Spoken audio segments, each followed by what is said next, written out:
Welcome to the Explainer. Today, we're diving into something called comparability analysis. It's basically the detective work that makes sure huge global companies are playing fair when they sell things to, well, to themselves. It's all about making sure the right amount of tax gets paid. So let's start with a really big question. Imagine a giant car company. Their engine factory is in one country, but the assembly plant is in another. How do they decide what price the assembly plant should pay for those engines? Now, this might sound like a minor detail, but that price directly affects how much profit and how much tax is reported in each country. So how do they get it right? Well, it all comes down to this core idea in international tax called the arm's length principle. It's the bedrock of the whole system. And the logic is pretty simple, actually. It just means that the price between two related companies should be the exact same as it would be if they were total strangers haggling in the open market. To make this super clear, let's use an analogy you probably already get. When you sell a house, right, an appraiser doesn't just pull a number out of thin air. They look at comps, comparable homes that recently sold in your neighborhood, to figure out a fair price. Transfer pricing analysts, they do the exact same thing, just for really complex business deals. Okay, so here's the crucial part.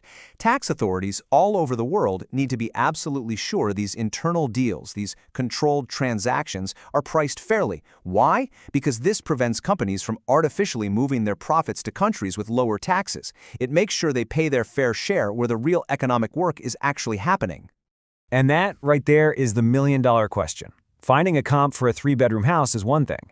But what's the comp for a super-specific patented drug formula? Or for a unique piece of software? This is exactly where you need a truly comprehensive and methodical process. Luckily, there's a blueprint for this. The OECD has laid out a comprehensive process called, you guessed it, comparability analysis. You can think of it as the step-by-step instruction manual that analysts follow to cut through all that complexity and land on a fair, defensible price. And this is a really systematic journey. It's not a quick guess. First, you have to get into the weeds and understand every detail of the transaction. Who's doing what, who owns the valuable stuff, who's taking on the risk. Then the hunt for comparables begins. And finally, you have to analyze everything, make adjustments, and determine a fair price. It's a thorough approach, and it's all designed for one thing: reliability. And that's the name of the game, really. The entire point of this incredibly methodical process is to find the most reliable comparables possible, because the better and more solid the comparison, the more confident everyone can be that the final price is actually fair. So, let's dig into that second step, this hunt for those all-important comparables. I mean, where do analysts even begin to look for this kind of information? Well, they generally look in two main places. The absolute gold standard is what's called an internal comparable.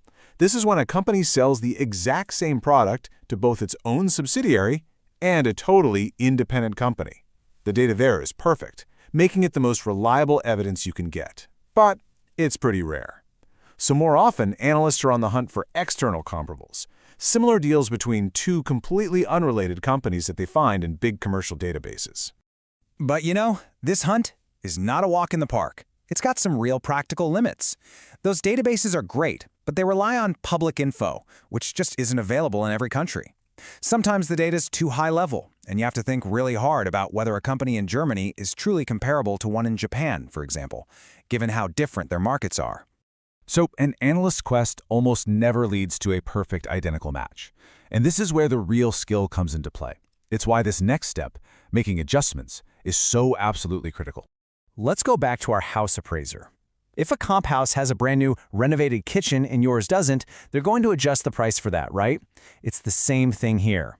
An analyst has to make adjustments for important business differences like different payment terms, different volumes, or different levels of risk. The whole idea is to get the comparison as close to apples as possible.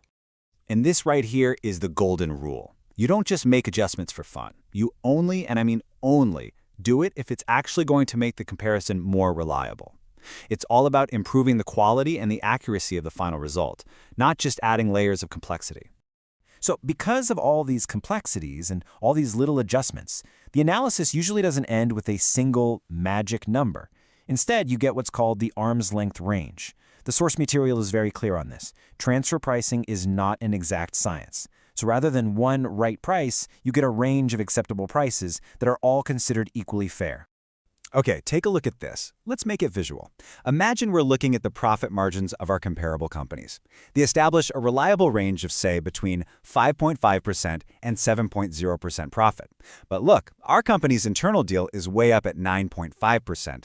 Ding, ding, ding. That's an immediate red flag for an analyst. It suggests the price might not be fair and definitely needs a much closer look. So what happens when you find yourself in that situation? When your transaction falls outside that arm's length range? Is it game over? Not quite. There's a clear process for what to do next. So what happens next is this. If a company's price is outside the range, the tax administration will step in and adjust it. Now, to be fair, they don't just pick the lowest possible point.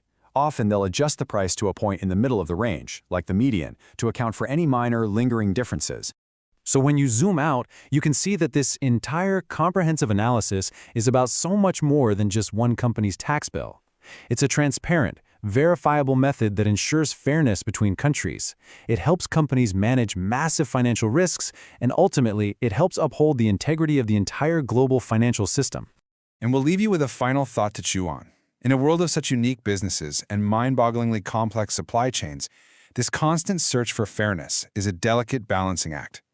The quest for that one perfect comp really shows you just how essential and how challenging this work truly is.